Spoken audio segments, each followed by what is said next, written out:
আমি পুজো না করে বাঁচতে পারি, কিন্তু আমি বাঁচতে পারি না খাবার ছাড়া। কিন্তু ভারতবর্ষের এমনই দুর্ভাগ্য, এই খাবার তৈরি করে যারা, এই ঘর তৈরি করে যারা, এই বাড়ি তৈরি করে যারা, এই কাদা ঘাটে যারা, তাদের দাম নেই। তারা নিম্নবর্ণ, তারা অবচালিত, তাদের স্পর্শ করলে এতক্ষণ মনোরঞ্জন বলবে এই তো। তাহলে এটাকে এখন একদম উল্টে দিতে হয়।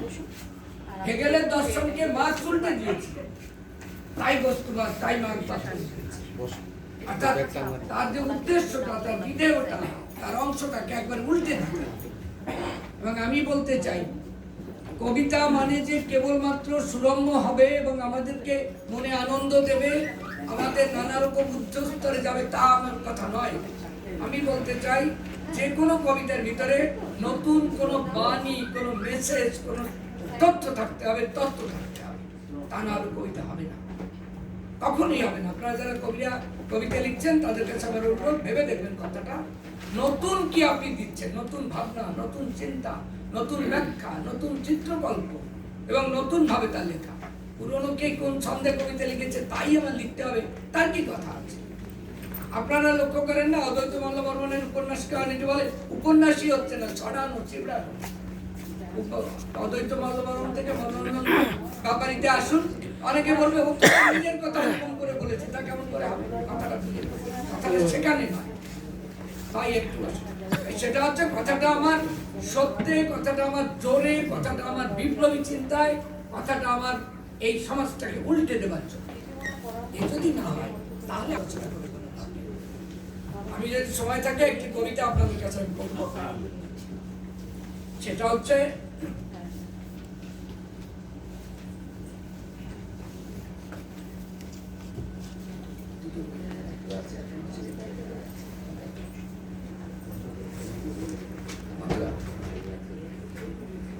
আচ্ছা, আমি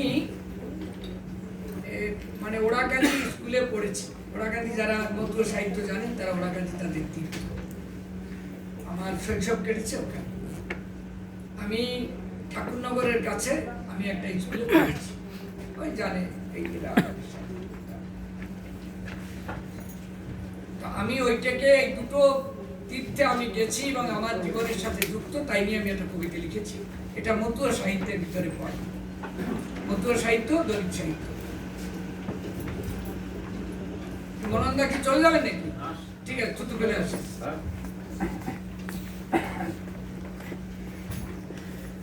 আমার স্মৃতির সমুদ্র যাত্রা, যুদ্ধের নতুন মাত্রা জানো। আসেন সামলদা। আমার স্মৃতির সমুদ্র যাত্রা, যুদ্ধের নতুন মাত্রা জানো। বহুদিন পর আমার স্মৃতির সমুদ্র পাড়ে সেদিন পৌঁছে গিয়েছিলাম। বহুদিন পর শৈশবের গ্রামের পথে প্রিয়জনের বাহুর আলিঙ্গনে, বিলে ঝিলে মাটির নিজস্ব গন্ধে যেন ডুব দিয়েছিলাম।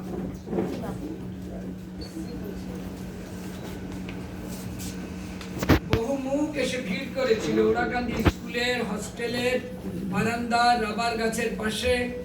আমার বন্ধুরা সব মিলে মিশে একত্রে দূর থেকে দ্রুততালে মাটির রাস্তা বেয়ে ছুটে আসে। ফুটে ওঠে অজস্র আত্মীয় মুখ আমার আত্মার। সেসব মুখ, সেসব দুঃখ সুখ অনেক পাল্টে গেছে হয়তো এখন। জীবনের হলুদ রোদ রাঙা হয়ে সূর্যাস্তের পানে, আজও চোখের রং, মনের সীমানা আর নেই দূরগামী নক্ষত্রের মতো। তারই মাঝে কত বন্ধু মুখ মনে পড়ে, সুবল, নির্মল, হরষিত, শোভা, সুষমা, বিজু, মিনতি, শশাঙ্ক, শিশির, ফণি, কুন্তাদি, কণিকাদি, সলিলদা, ইসমতদা, অজিত, ইয়াসিন, মনিকা, কত সব নাম। সে সবুজ কর্মী রাঙা প্রভাতের পারে দ্রুতগতি মতুয়া বাহিনী দেখে প্রথম আমার বিস্ময় লাগতো সে সময়। হরি বল বলে ছুটে চলে আমার বৃদ্ধ বনিতা। সে কি গতি, সে কি ছন্দ, সে কি আনন্দ, আহা যেন নব দিগন্তের নবগন্ধ মাখা।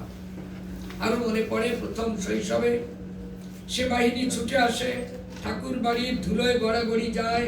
তারই পাশে আমাদের শাখার দোকান, আমার শিক্ষক পিতার নবীন সন্তান আমি। পদধূলির জোয়ারে ভেসে যায় যেন জীবন সন্ধান। আজ 21 শতকের প্রাক বার্ধক্যের উঠোন জুড়ে যেন সেই ধুলো আর কামনা সাগরের কাদা পায়ে আমার, গায়ে আমার, সর্বাঙ্গ শরীরে। 1.5 ভাগ হয়ে গেছে। মারা গেছেন আমার ভক্ত পিতা, বড়মা, ঠাকুরমার মতো কত শত জন।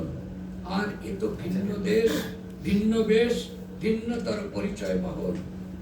নগেন মাস্টারের ছোট ছেলে দেখো কত দূর কোন গ্রামে কোন নগরের বাসিন্দা এখন। সেও এসেছে এখানে পশ্চিমবঙ্গের ঠাকুরনগর নামে। নবরাকান্দির, নববারুণীর এই মানব সমুদ্র সঙ্গমে কত পাহাড়, অরণ্য আর দূরতম দ্বীপের আবেগ ও অভিজ্ঞতার স্রোত শত কণ্ঠে যেন ধ্বনিত রণিত হয় এ ছোট্ট পুকুরের কর্দমাক্ত জলে, কামনা সাগরে। কিছুটা বিশ্বাসে, কিছুটা সঙ্গ আয়োজনে, কিছুটা সঙ্গ শক্তির বিদ্যুৎ শিখায় এ প্রাঙ্গণে আলো জ্বলে। প্রতিজ্ঞায় দীপ্ত হয় কালো মানুষ, আলোকিত মনুষ্যত্বের নবজন্ম হয়। হরিচাঁদ কণ্ঠ যেন ডেকে ওঠে, জীবে দয়া, নামে রুচি, মানুষেতে নিষ্ঠা, ইহা ছাড়া আর সব যত ক্রিয়া ভ্রষ্টা। হরিচাঁদের দৈব বাণীও যেন বেজে ওঠে গানকার শব্দে শব্দে, প্রতিটি তরঙ্গে। মানুষে মানুষে বলো, ভিন্ন জাতি কোথা, নরজাতি এক জাতি ভেদ করা বৃথা। শব্দ বাজে হরি বলে, চোখে অশ্রুময়, আনন্দে নিরানন্দে সব একাকার হয়। তারই মাঝে গুরুবাণী অক্ষয় অব্যয়, স্বাস্থ্যহীন জাতি নাহি পায় গতি, আত্মশক্তিকর রক্ষা। শিক্ষা স্বাস্থ্য পেলে অজয় ভূতলে, আর কিবা লাগে ভিক্ষা। কল্পতরু তলে বসে থাকি, পঞ্চবটি জেনেও বৃক্ষ সমাহার। আমার চোখের সামনে সমুদ্র গর্জনে কিসে বাহার। ধেয়ে আসে ভারতের নানা প্রান্ত থেকে শূন্য পদ, শূন্য গাত্র, দগ্ধ প্রায় মানুষের দল। এমন প্রাণময় জাতির আজ শূন্য ভূমিতল। সারা ভারতের পাহাড়ে অরণ্যে সতীর ছিন্ন দেহের মতো মানা থেকে আন্দামান, অন্ধকোণ গভীর দ্বীপে নির্বাসিত।